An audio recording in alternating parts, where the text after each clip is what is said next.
صلى الله عليه وعلى آله وصحبه وبارك وسلم تسليما كثيرا كثيرا.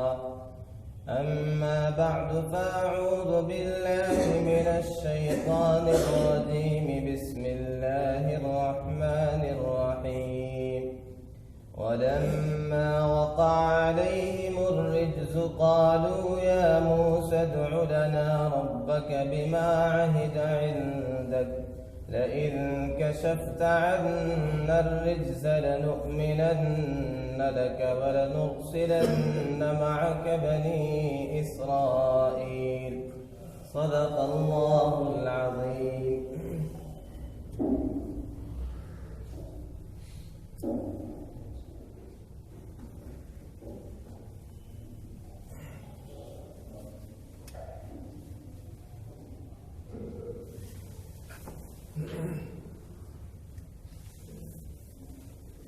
انتہائی واجب الاحترام بزرگوں اور دوستوں،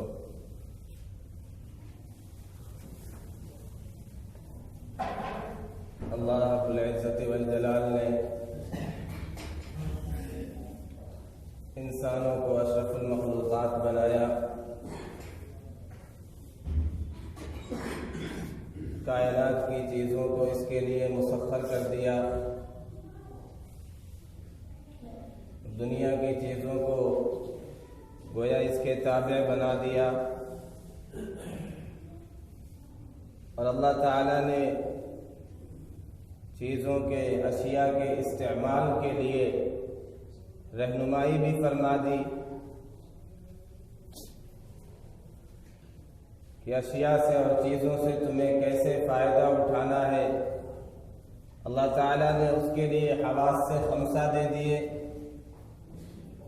بہت ساری چیزوں کو ہم حواس سے خمسہ کے ذریعے سے قوت شامہ، قوت ذائقہ، قوت لامسہ، قوت باصرہ، قوت ذائقہ، چکھنے کی قوت، دیکھنے کی قوت، سننے اور ٹچ کرنے کی قوت، دیکھنے کی قوت، ان قوتوں کے ذریعے سے ہم بہت ساری چیزوں کو سمجھ سکتے ہیں، کیا چیز ہمارے لیے صحیح ہے، کیا غلط ہے۔ مزید اللہ تعالیٰ نے عقل عطا فرما دی کہ تمہیں کیا کھانا ہے، کیا نہیں کھانا ہے، کائنات کی چیزوں کو کیسے استعمال کرنا ہے کہ اس سے تمہیں فائدہ پہنچے، نقصان نہ پہنچے۔ مزید اس کائنات کو کیسے برتنا ہے، چیزوں کو کیسے استعمال کرنا ہے کہ تمہارا رب تم سے راضی ہو جائے، اس کے لیے وحی ہے، کیا آسمانی پیغامات دیے انبیاء کرام علیہم الصلاۃ والتسلیم کے ذریعے سے۔ لیکن انسان، اللہ تعالیٰ نے اسے دنیا میں جب کچھ اختیار دے دیا، اس کے پاس کچھ طاقت آ گئی، سلطنت مل گئی، کچھ اسباب و وسائل اس نے جمع کر لیے، تو یہ اپنے طاقت اور غرور اور نشے میں چور ہو گیا، اپنی طاقت، اپنی حیثیت کو بھول گیا، اپنی طاقت، اپنے ٹیکنالوجی، اپنے سائنس کے آلات اور اسباب پر یہ فخر کرنے لگا کہ مجھ سے آگے کوئی نہیں، اب میں جو چاہوں کروں، مجھے کوئی روک نہیں سکتا۔ پھر اللہ تعالیٰ دکھلاتے ہیں کہ جب تم منمانی زندگی گزارتے ہو، اپنی مرضی کے اعتبار سے چیزوں کو استعمال کرتے ہو، حلال و حرام میں فرق نہیں کرتے، اپنی خواہشات کے مطابق زندگی گزارتے ہو، تو پھر اللہ ایسے حالات لاتے ہیں کہ انہیں سمجھ میں آتا ہے ہماری طاقت کتنی ہے، ہم کمزور کتنے ہیں۔ اس وقت ایک وائرس بہت تیزی کے ساتھ پھیل رہا ہے، جسے کورونا وائرس کہا جاتا ہے۔ چین میں بہت تیزی کے ساتھ یہ وائرس پھیل رہا ہے، جو انتہائی مہلک، انتہائی خطرناک ہے۔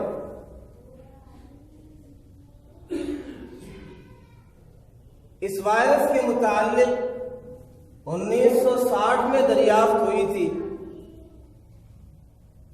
چند لوگ نزلے سے متاثر ہو کر کے پھر اس بیماری کا شکار ہوئے تھے، لیکن وہ بہت معمولی لوگ تھے جو اس سے متاثر ہوئے. اور یہ اصل جو وائرس ہے، جو بیماری ہے، یہ جانوروں میں لگتی ہے، جانوروں کا وائرس ہے. ابتدا میں 1960 میں عالمی ادارے صحت کے مطابق، ورلڈ ہیلتھ آرگنائزیشن کے مطابق، خنزیر کی بیماری متعدی ہو کر کے چند انسانوں تک پہنچی تھی. لیکن اب 31 دسمبر کو 2019 جب یہ وائرس پھیلا تو بہت تیزی کے ساتھ انسانوں میں یہ پھیلنے لگا. یہ اصل مرض جانوروں کا ہے، لیکن یہ متعدی ہو گیا انسانوں تک. اب صورتحال یہ ہے کہ 25 جنوری 2020 کو چین کے 13 شہروں کو لاک ڈاؤن کر دیا گیا.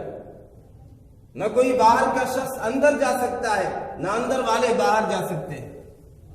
لوگوں نے راشن اور غلے ایک بڑی مقدار میں جمع کر لیے کہ پتہ نہیں کب تک باہر نہیں نکلنے دیا جائے. یہ صورتحال ہے، اور کل کی خبر کے مطابق 500 سے زائد اموات ہو چکی ہیں. اور پورے متاثرین جو پورے ملک میں ہیں ان کا جو شمار کیا گیا وہ تقریباً 13,000 لوگ موت کے گھاٹ اتر چکے ہیں یا متاثر ہو چکے ہیں. اور پھر یہ وائرس صرف چین تک ہی محدود نہیں ہے، بلکہ باہر ممالک میں، ہانگ کانگ میں، یورپ کے دیگر ممالک میں، حتیٰ کہ آج کی خبر کے مطابق 3 اشخاص اور 3 مریض ہندوستان میں بھی پائے گئے. کیرلا کے صحت کے اداروں نے یہ متعین کیا ہے، کنفرم کیا ہے کہ 3 لوگ یہاں بھی اس مرض کے شکار پائے گئے. ان کی تحقیق کی گئی تو وہ چائنا کے اسٹوڈنٹ تھے. یہ کورونا ہوتا کیا ہے؟ کورونا یہ لاطینی زبان کا لفظ ہے جس کے معنی تاج یا ہولہ کے ہوتے ہیں. اس کی ظاہری شکل چونکہ تاج کی مانند ہوتی ہے یا ایک ہولہ کی مانند ہوتی ہے، ایک گول دائرے سے ملتی جلتی ہوتی ہے، اس لیے اسے کورونا کہا جاتا ہے. یہ جانوروں میں کبھی اسہال کا باعث ہوتا ہے، کبھی سانس پھولنے کا باعث ہوتا ہے. اب یہ مرض متعدی ہو کر کے انسانوں میں پہنچ گیا تو معمولی کیفیت سے، معمولی اثرات سے کسی کو نزلہ ہو گیا، سردی ہو گئی، کسی کو چھینک آئی، کسی کو کھانسی آنے لگی. ان معمولی کیفیتوں کی وجہ سے اس بیماری کے شکار ہو جا رہے، اس مرض میں مبتلا ہو جا رہے، اور پھر تیزی کے ساتھ یہ پھیل رہا.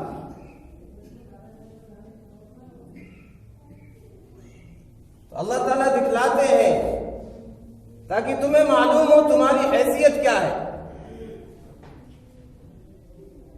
اکتوبر 2019 میں چین کی ملٹری کا سب سے بڑا پریڈ ہوا تھا.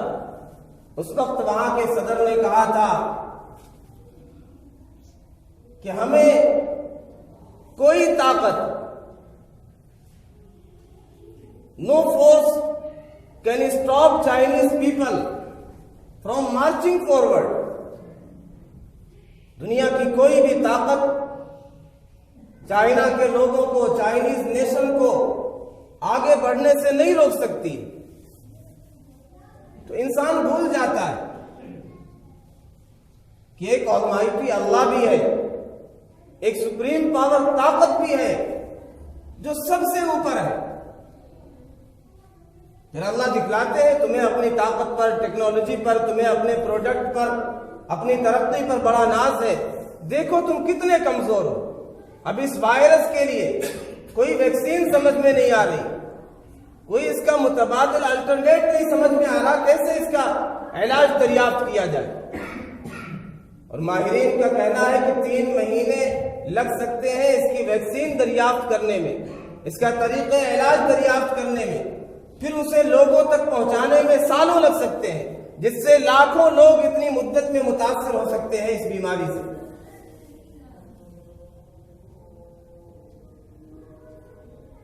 یہ خلق خدا پر ظلم کی وجہ سے بھی یہ حالات آتے ہیں. یہ اللہ کی طرف سے عذاب ہوتا ہے. فرعون نے مظالم ڈھائے تو قوم عذاب کا شکار ہوئی. جوئیں کا عذاب آیا اور خون کا عذاب آیا, میڈک کا عذاب آیا. ان کے دسترخوانوں پر, ان کے کھانوں میں خون آ جاتا تھا, میڈک آ جاتے تھے. جب اس طوفان کا, اس عذاب کا شکار ہوئے تو انہوں نے موسیٰ علیہ السلام کی بارگاہ میں آ کر کے درخواست کی, عرض کی. وَلَمَّا وَقَعَ عَلَيْهِمُ الرِّجْزُ قَالُوا يَا مُوسَى ادْعُ لَنَا رَبَّكَ بِمَا عَهِدَ عِندَكَ. اے موسیٰ, اپنے رب سے آپ دعا کریے. ظالموں کو اتنا احساس ہوتا ہم غلط ہیں, لیکن طاقت کے نشے میں ایسے مغرور ہو جاتے ہیں کہ بھول جاتے ہیں. فرعون نے بھی آ کر کے موسیٰ علیہ السلام سے درخواست کی کہ آپ اپنے رب سے دعا کریں, اس عہد کے ذریعے سے جو آپ سے رب نے کیا ہے. لَئِن كَشَفْتَ عَنَّا الرِّجْزَ لَنُؤْمِنَنَّ لَكَ. اگر اللہ تعالیٰ نے یہ رجز, یہ عذاب, یہ طوفان, یہ وبا, یہ طاعون, رجز کے سارے معنی مفسرین نے کیے, یہ ساری چیزیں ہو سکتی ہیں. اگر یہ عذاب اللہ تعالیٰ نے ہم سے دور کر دیا, لَنُؤْمِنَنَّ لَكَ, ہم ضرور بھی ضرور آپ پر ایمان لے آئیں گے. وَلَنُرْسِلَنَّ مَعَكَ بَنِي إِسْرَائِيل, آپ کے ساتھ بنی اسرائیل کو بھیج بھی دیں گے. یہ جو ہم نے انہیں قید کر رکھا ہے, ہم نے جو بنی اسرائیل کو غلام بنا رکھا ہے, ہم نے جو ان کے بچوں کو قتل کیا ہے, یہ ساری پریشانیاں, تکلیفوں سے ہم نجات دے دیں گے, انہیں فری کر دیں گے. اس وقت انہیں یاد آیا. چین میں بھی مسلمانوں پر ایک لمبی مدت سے, ایک لمبے عرصے سے بے پناہ مظالم ڈھائے گئے مسلمانوں پر. 1960 میں انہوں نے نماز عید الاضحیٰ یا نماز عید الفطر پڑھنی چاہیے باہر. اس موقع پر انہیں پڑھنے کی اجازت نہیں دی گئی, قربانی نہیں, نماز پڑھنے کی اجازت نہیں دی گئی. پھر اس کے دفاع میں جب انہوں نے آوازیں اٹھائی تو لاکھوں لوگوں کو قتل کر دیا گیا, شہید کر دیا گیا. صورتحال یہ, وہاں نماز نہیں پڑھ سکتے, اذانیں نہیں دے سکتے, مسلم نام نہیں رکھ سکتے. یہ غور مسلم, ان پر بے پناہ مظالم ڈھائے گئے. باقاعدہ 30 ناموں کی فہرست جاری کی گئی, جن میں محمد بھی ہے, جن میں اسلام بھی ہے. ایسے 30 ناموں کی فہرست اور لسٹ جاری کی گئی کہ یہ نام اپنے بچوں کا نہیں رکھ سکتے, تو مسلم نام بھی نہیں رکھ سکتے. اور برقعے پر پابندی لگائی گئی. آج اللہ نے جب اپنے عذاب کا کوڑا برسایا تو یہ صورتحال خود ہی برقع لگا کر کے گھوم رہے, ماسک لگا کر کے چہرے کو ڈھانپ کر کے کہیں وائرس نہ پہنچ جائے, کسی کے چھینکنے کی وجہ سے, کسی کے کھانسنے کی وجہ سے ہم بھی اس مرض کا شکار نہ ہو جائیں, تو لوگ ماسک لگا کر کے گھوم رہے. پہنچی وہیں پہ خاک جہاں کی خمیر تھی, آج خود اسی حالت پر آ گئے. آج خود خبروں میں جو چیز گردش کر رہی کہ انہوں نے دعا کی, مسلمانوں سے دعا کی درخواست کی, عرب والوں سے دعا کی درخواست کی. جیسے فرعون نے کہا تھا موسیٰ علیہ السلام سے آپ اپنے رب سے دعا کریں, انہوں نے درخواست کی کہ بس ایک ہی طاقت ہمیں بچا سکتی ہے, ہمارے نیشن کو بس اب اوپر والا اللہ بچا سکتا ہے. اس لیے مسلمانوں سے درخواست کی گئی کہ دعائیں کریں ان کے لیے. ہم یہ کہتے ہیں اس موقع پر لوگوں کو جو طاقت کے نشے میں چور ہیں انہیں سبق لینا چاہیے, انہیں عبرت حاصل کرنا چاہیے. اللہ نے موقع دیا ہے, لوٹیں اللہ کی طرف, اپنے مظالم سے باز آئیں, خلق خدا پر رحم کریں, لوگوں کو اللہ نے جو آزاد پیدا کیا، جو آزادی دی دینی اور مذہبی مسلمانوں کو، انہیں ان کا حق دے، پھر یہ عذاب ٹل سکتا ہے، یہ پریشانی دور ہو سکتی ہے۔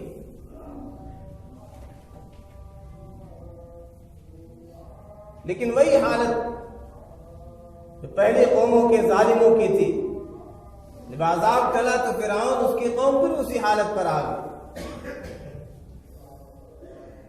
جو اس عذاب کا، اس طاعون کا شکار ہو، ان کے لیے بھی درس عبرت ہے، ان کے لیے موقع ہے کہ اس موقع کو غنیمت سمجھے، ظلم سے باز آئیں، اللہ کی طرف رجوع کریں، اور جہاں اور بھی مسلمانوں پر یا کسی بھی مخلوق پر مظالم ڈھائے جا رہے ہیں، وہ یاد رکھیں وَلَا تَحْسَبَنَّ اللَّهَ غَافِلًا عَمَّا يَعْمَلُ الظَّالِمُونَ، اللہ ظالموں سے غافل نہیں ہے۔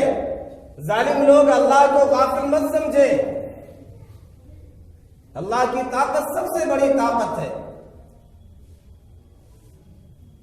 اصحاب اخدود کا واقعہ 12 آپ کے سامنے ذکر کیا گیا۔ انہوں نے خندق میں آگ ڈالی تھی مسلمانوں کو جلانے کے لیے، لیکن پھر اسی آگ کے لپیٹ میں وہ ظالم بادشاہ بھی آیا، وہ خود تباہ ہو گیا۔ جو مسلمانوں کے لیے، مظلوموں کے لیے، جو انہیں پریشان کرنے کے لیے جال بچھاتے ہیں، گڈھا کھودتے ہیں، اسی میں وہ خود پھنسیں گے، اللہ یہ کہ وہ توبہ کر لیں، اللہ یہ کہ وہ باز آ جائے۔ اس کورونا وائرس کے بارے میں یہ بھی کہا جا رہا ہے، یہ چونکہ جانوروں سے، پرندوں سے منتقل ہوا ہے، یہ اصل ان میں پھیلنے والی بیماری ہے۔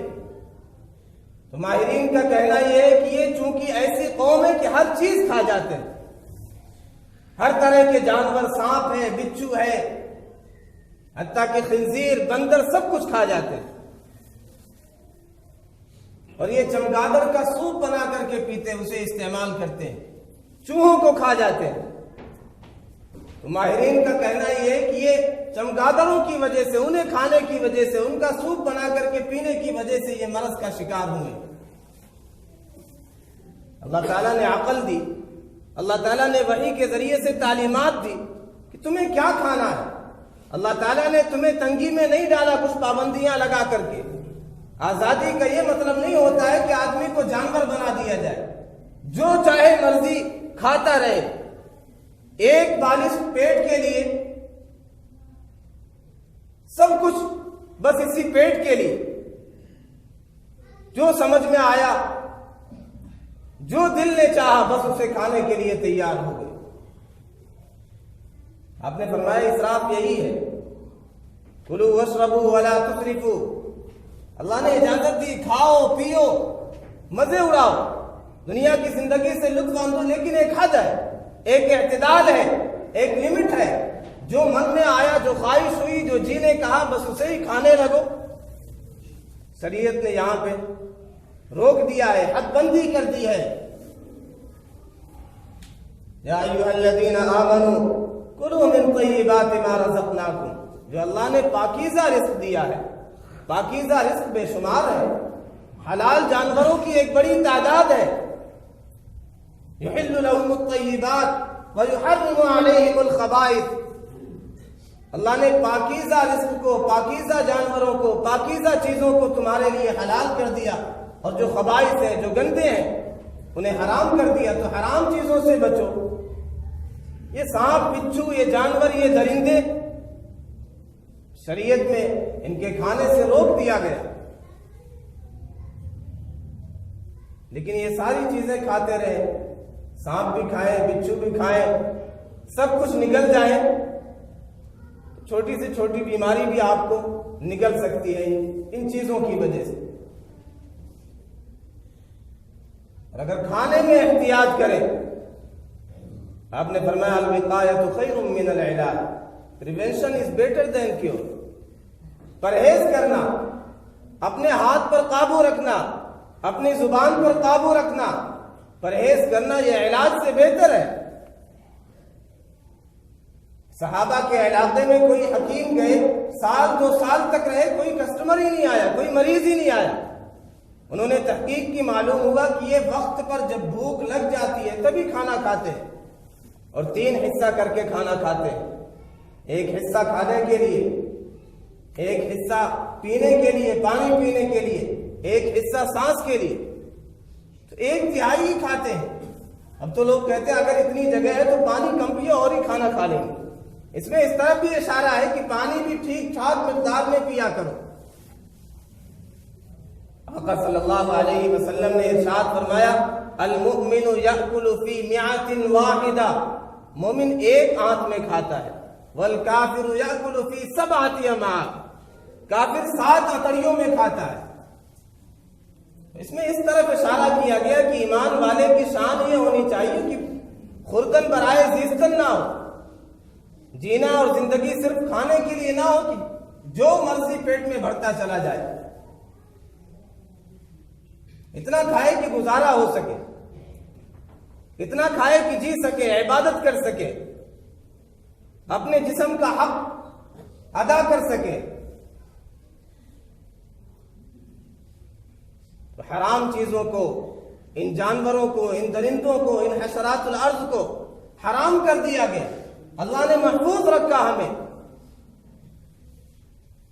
اللہ کا لاکھ لاکھ شکر ہے، ورنہ یہ لوگ تو کچھ بھی کھاتے چلے جاتے ہیں، چمگادڑ بھی کھا لیا، بندر بھی کھا لیا، سانپ بھی کھا لیا۔ اس کا نتیجہ ہے یہ ساری بیماریاں پھیل رہی ہیں۔ ہمیں یہ تعلیمات، اسلامی تعلیمات لوگوں تک پھیلانا چاہیے اور خود اس پر عمل کرنا چاہیے کہ کلوا واشربوا ولا تسرفوا، کھاؤ پیو، اس میں اسراف مت کرو، حد سے آگے مت بڑھو، اعتدال میں رہو کھانے پینے میں۔ بہت زیادہ مرغن غذائیں ان کے چکر میں مت پڑو، بہت زیادہ چٹپٹی چیزوں کے چکر میں مت پڑو، اپنی صحت کا خیال رکھو۔ وَلَا تُلْقُوا بِأَيْدِيكُمْ إِلَى التَّهْلُكَةِ، اپنے آپ کو ہلاکت میں مت ڈالو۔ لَا تَقْتُلُوا أَنفُسَكُمْ، اللہ تعالیٰ ارشاد فرماتا ہے لوگوں اپنی جان کے در پہ مت ہو جاؤ، اپنے آپ کو قتل مت کرو۔ إِنَّهُ كَانَ بِكُمْ رَحِيمًا، اللہ بے حد مہربان ہے تم پر۔ بہرحال یہ بے احتیاطی کی وجہ سے اور خبائث اور حرام کردہ چیزوں کے کھانے کی وجہ سے یہ وائرس انتہائی تیزی کے ساتھ پھیل رہا ہے۔ ہمیں شریعت اس موقع پر کیا حکم دیتی ہے؟ جب کہیں پہ ایسی وبا، ایسا مرض پھیل جائے، ایسا وائرس پھیل جائے، شریعت یہ کہتی ہے اگر تم اسی علاقے میں ہو، اسی سرزمین میں ہو، فلا تخرجوا منها، وہاں سے مت نکلو، وہاں سے بھاگو نہیں۔ کہتے ہیں عبد الملک بن مروان، ان کے علاقے میں طاعون ایک لمبی مدت تک پھیل گیا اور کثرت سے اموات ہونے لگی۔ انہوں نے اپنا ساز و سامان اٹھایا، ایک خادم ساتھ میں لیا، نکل پڑے اس طاعون سے بچنے کے لیے۔ اپنے خادم سے کہا کہ راستہ گزرتے ہوئے مجھے کچھ سناؤ، حدثنی شیئا، کوئی واقعہ سناؤ، کچھ سناؤ تاکہ راستہ آسانی سے طے ہو جائے۔ خادم نے کہا میں ایک واقعہ سناتا ہوں، ایک لومڑی اور شیر کا، دونوں نے آپس میں معاہدہ کیا۔ لومڑی نے کہا کہ میں تمہارے لیے شکار کا انتظام کروں گی، تم بس یہ کرنا میری حفاظت کرنا، دیگر چیزوں سے تم میری حفاظت کرنا، میں تمہارے شکار کا انتظام کروں گی۔ کچھ آگے چلے، اوپر سے ایک بڑے شکرے نے آ کر کے لومڑی کو اچک لیا۔ جب اسے اٹھایا تو یہ لومڑی چلائی، شیر سے کہا وعدہ یاد دلایا، کیا تم نے وعدہ نہیں کیا تھا کہ تم میری حفاظت کرو گے؟ شیر نے کہا میں نے زمین والوں سے بچانے کی ذمہ داری لی تھی، وعدہ کیا تھا، آسمان والوں سے بچانے کی میری کوئی ذمہ داری نہیں۔ عبد الملک بن مروان نے کہا کہ تم نے لقد احسنت، تم نے بہت اچھا قصہ سنایا ہے، واپس اپنے وطن، اپنے اس علاقے میں لوٹ گئے جہاں طاعون تھا۔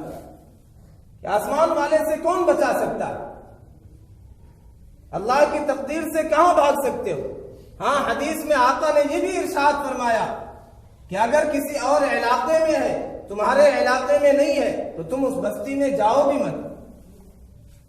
سیدنا عمر رضی اللہ تعالیٰ عنہ ایک موقع پر ایسی ہی بستی کے قریب تھے، صحابہ کی جماعت آپ کے ساتھ تھی، معلوم ہوا کہ شہر میں طاعون پھیلا ہوا ہے، تو آپس میں مشورہ ہوا کیا کرنا چاہیے۔ حضرت عمر رضی اللہ تعالیٰ عنہ نے کہا کہ ہمیں دوسری جگہ جانا چاہیے یا نہیں جانا چاہیے۔ بعض صحابہ نے سمجھایا بھی، عبیدہ ابن الجراح رضی اللہ عنہ نے سمجھایا کہ آپ امیر المومنین اس طرح کی باتیں کرتے ہیں، اللہ کی تقدیر پر بھروسہ نہیں. تو جواب دیا نفر من قدر اللہ الی قدر اللہ، ہم اللہ کی تقدیر سے فرار اختیار کر کے اللہ کی تقدیر ہی کی طرف جاتے ہیں. اللہ نے ہماری تقدیر میں بیماری نہیں صحت ہی رکھی ہے، اس لیے ہم ادھر جا رہے ہیں، ادھر نہیں جا رہے سیلاب سے. اور آقا کے فرمان پر عمل بھی ہو گیا کہ اگر تم اس بستی میں ہو تو پھر تمہارا حق بنتا ہے، تمہارے پڑوسی ہیں وہ بیمار ہو گئے تو ان کی تیمارداری کرو، ان کی دیکھ ریکھ کرو. سارے بھاگ کر کے نکل جائیں گے، دیکھے گا کون؟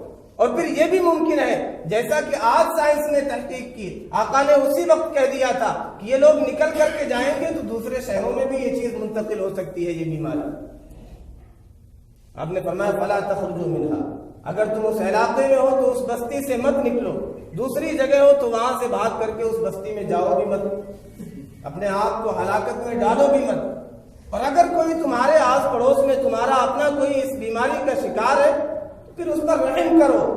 اگر تم ان پر رحم کرو گے تو آسمان والا تم پر رحم کرے گا. اور من لا یرحم لا یرحم، جو رحم نہیں کرتا اس پر رحم بھی نہیں کیا جاتا. اور پھر ایک اور آخری بات، کوئی ایسا وائرس، ایسا طاعون، اسے بہت زیادہ اہمیت بھی نہیں دینی چاہیے، جتنی اس کی حیثیت ہو اس سے بڑھا کر کے بھی پیش کیا جاتا ہے. اس طرح کے طاعون پہلے بھی ہوتے رہے ہیں اور علاقوں میں، مختلف ملکوں میں، لیکن میڈیا میں چونکہ بہت تیزی کے ساتھ بات پھیل جاتی ہے تو لوگ عجیب عجیب انداز سے خبریں بنا کر کے پیش کرتے ہیں، یہ بھی مت کھاؤ، یہ بھی مت کھاؤ. جو حلال چیزیں ہیں اس میں بظاہر کوئی چیز نظر نہیں آتی، تو اللہ کے پاکیزہ رزق کو کھائیں، استعمال کریں. حد سے زیادہ بھی اسے اہمیت مت دیں، حد سے زیادہ اسے سر پر سوار بھی مت کر لیں. ورنہ عام طور پر ایسا ہی ہوتا ہے، جب کوئی ایسا مرض اور وائرس متعدی ہوتا ہے تو اس بیماری کی وجہ سے کم لوگ ہلاک ہوتے ہیں، وہم کی وجہ سے زیادہ ہلاک ہو جاتے ہیں.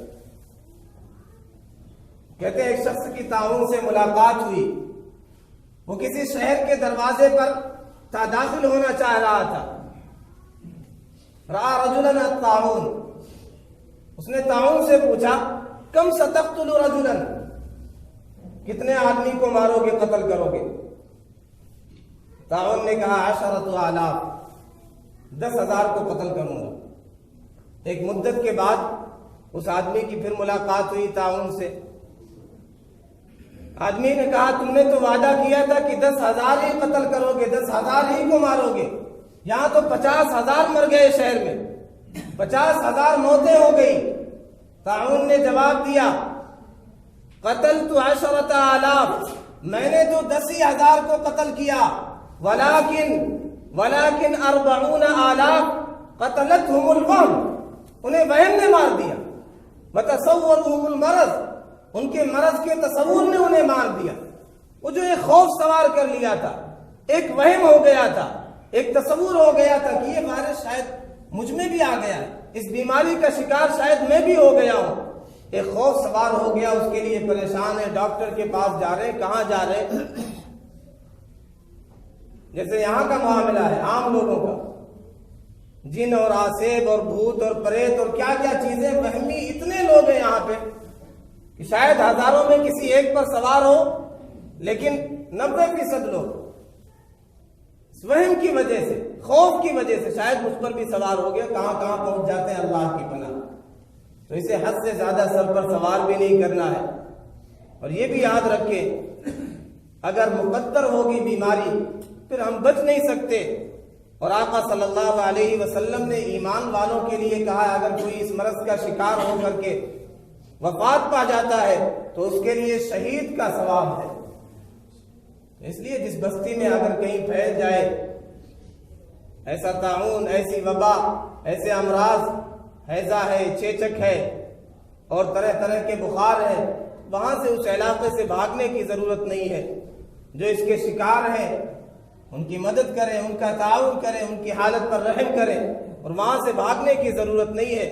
اگر موت ہی مقدر ہوگی تو پھر شہادت کا درجہ نصیب ہوگا. اللہ رب العزت والجلال ہم سب کو عافیت والی زندگی عطا فرمائے. مسنون دعائیں جو آقا صلی اللہ علیہ وسلم نے سکھلائی ہیں ان کا اہتمام کریں تو انشاءاللہ ہر طرح کے امراض سے، ہر طرح کے آفات و بلیات سے حفاظت ہوگی. وآخر دعوانا الحمدللہ رب العالمین.